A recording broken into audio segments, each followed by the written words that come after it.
Écoute, oui, clairement, je pense qu'aujourd'hui, ce qui me manque le plus et ce qui m'a manqué le plus les dernières années, c'est de pouvoir me battre pour essayer de gagner les courses. Donc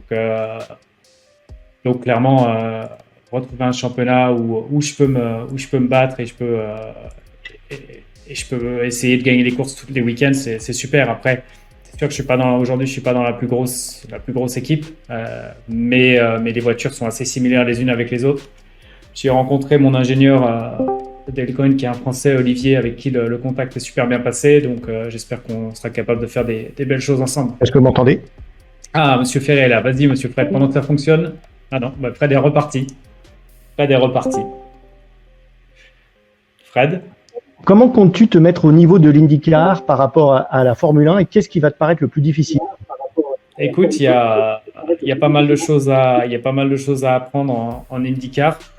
Clairement, il y a les circuits, il y a la voiture, il y a le fait qu'il n'y a pas de direction assistée et conduire une voiture sans direction assistée, ça ne m'est pas arrivé depuis 2011. Donc, c'est sûr que ça fait un moment. Donc ça va être tous des challenges. Il y a le refueling, il y a les stratégies, il y a forcément une façon de parler différemment sur les voitures et sur les réglages. Donc, c'est toutes des choses auxquelles il faut que je m'habitue. Ne serait-ce que la consommation d'essence. Quand tu parles en miles par gallon, si tu veux, ça ne me dit pas grand-chose. Donc, moi, le litre au 100 km, ça va, mais le miles par gallon, c'est un peu plus compliqué. Donc, voilà, il y a beaucoup de choses à apprendre. Il faut se souvenir que je vais être un débutant et du coup, il y aura une phase d'apprentissage obligatoire.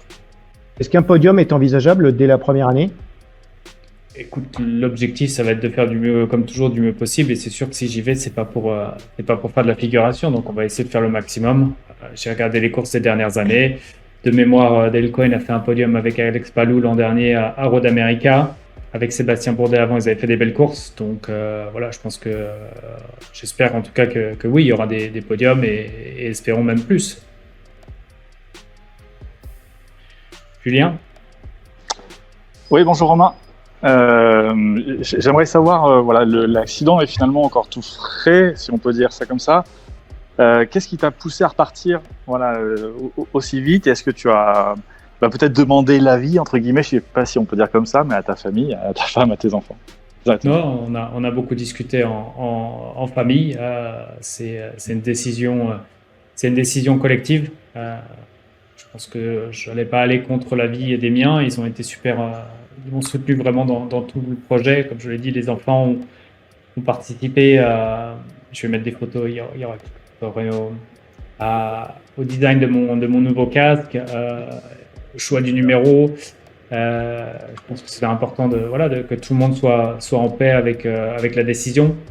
On va avoir une année où je vais beaucoup voyager. Il y a des moments où je serai forcément absent. Et du coup, c'est vrai que pour la famille, ça va pas tout le temps être simple, mais ils ont été super avec moi. Ils savent que de toute façon aujourd'hui, ils savent que je suis le papa que je suis ou le mari que je suis parce que j'ai aussi le sport automobile et que ça fait partie de ma vie et de ma passion.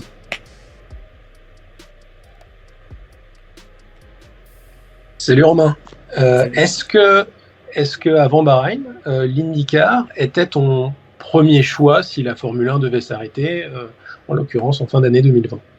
Oui, effectivement, l'IndyCar, c'était mon premier choix avant Bahreïn. On a reçu l'offre de Delcoin le samedi matin du Grand Prix d'Imola. Donc, je ne sais plus si on était en septembre ou en octobre, mais on avait discuté. Je devais initialement faire toute la saison avec et les ovales inclus avec Dale Coyne. Et puis, suite à l'accident, j'ai dit que je me sentais pas de faire, en tout cas, les 2 super speedway qui sont Texas et Indianapolis, les 500 miles d'Indianapolis.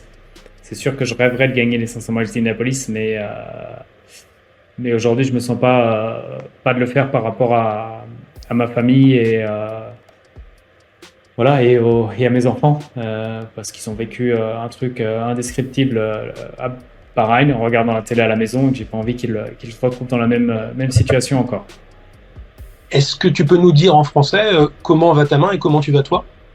Écoute, la main va bien, ça récupère. Je dirais qu'il y a quasiment plus de parties ouvertes. Elle est presque toute refermée. Il reste un peu le dessus de l'index là qui est encore un petit peu ouvert.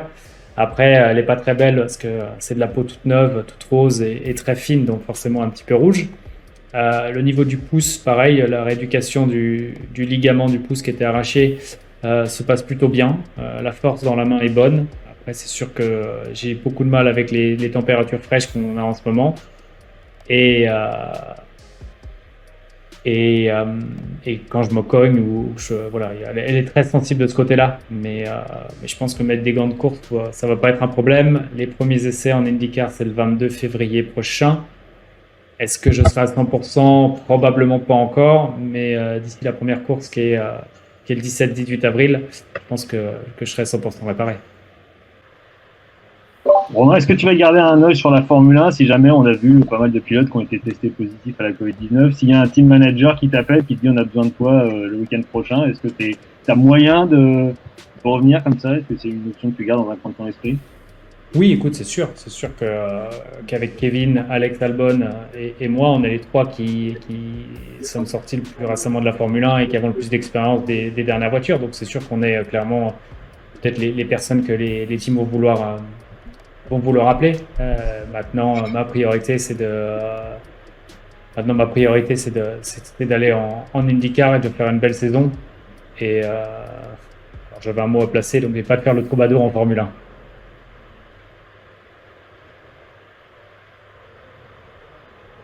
Enfin voilà, tu as eu des nouvelles ou tu as l'impression que tu as quitté la F1, tu as changé de monde et maintenant tu rentres en IndyCar et la F1 oublie vite?